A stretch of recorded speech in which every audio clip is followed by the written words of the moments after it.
दोस्तों recently Indian government ने एक नोटिस जारी की है जिसमें उन लोगों ने ये कहा है कि अब कंपनीज अपने लैपटॉप, कंप्यूटर्स और टैबलेट्स को डायरेक्टली बाहर से इंपोर्ट करा के भारत में नहीं बेच सकते हैं।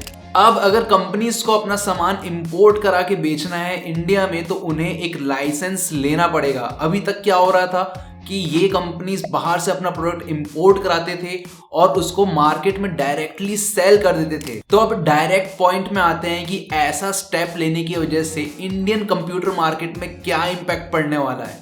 देखिए, directorate general of foreign trade ने 3 अगस्त को एक नया नोटिस जारी किया है जिसमें इन्होंने अपनी इंपोर्ट पॉलिसी में कुछ नए रूल्स ऐड किए हैं। अब कंपनीज डायरेक्ट लैपटॉप्स को दूसरी कंट्रीज से इंपोर्ट नहीं करा पाएंगी। एक स्पेसिफिक लाइसेंस इन कंपनी को अपने प्रोडक्ट को इंपोर्ट कराने के लिए लेना पड़ेगा। वैसे गवर्नमेंट ने कुछ एक्सेप्शंस भी रखे हैं इस रूल में। जैसे पहला एक्सेप्शन, अगर आप मान लीजिए कहीं फॉरेन घूमने जा रहे हो और वहां पे आपको कोई लैपटॉप पसंद आ गया जिसको आप अपने पर्सनल यूज के लिए इंडिया लाना चाहते हो तो आप उसे आराम से ला सकते हो। उसके लिए आपको कोई लाइसेंस की जरूरत नहीं पड़ेगी। दूसरा एक्सेप्शन की companies up to 20 pieces of laptop या अपने कंप्यूटर डिवाइसेस को इंडिया में इंपोर्ट करा सकते हैं बाहर से फॉर रिसर्च पर्पस ओनली। वो उसे मार्केट में डायरेक्टली सेल नहीं कर सकते।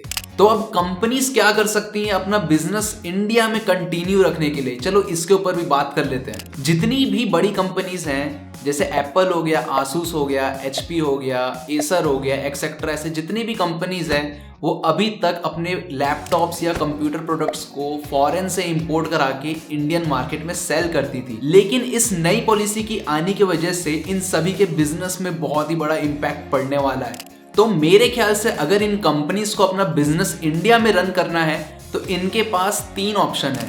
पहला ऑप्शन, अगर कंपनीज अपना प्रोडक्ट इंपोर्ट करा के इंडिया में सेल करना चाहती हैं तो डायरेक्टली गवर्नमेंट से लाइसेंस ले लें। लेकिन मुझे लगता है कि गवर्नमेंट इतनी आसानी से इन कंपनीज को लाइसेंस प्रोवाइड नहीं करेंगी। दूसरा ऑप्शन, कंपनीज को अपना मैन्युफैक्चरिंग प्लांट इंडिया में ओपन करना पड़ेगा जो कि भारतीय लोगों के लिए बहुत ही अच्छी बात होगी।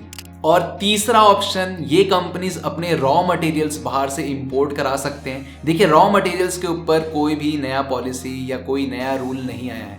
कंपनीज चाहें तो अपना रॉ मटेरियल बाहर से इंपोर्ट करा सकती हैं और उसे इंडिया में असेंबल करा के बेच सकती हैं, जैसे कि Xiaomi, Oppo, Vivo करते आ रहे हैं।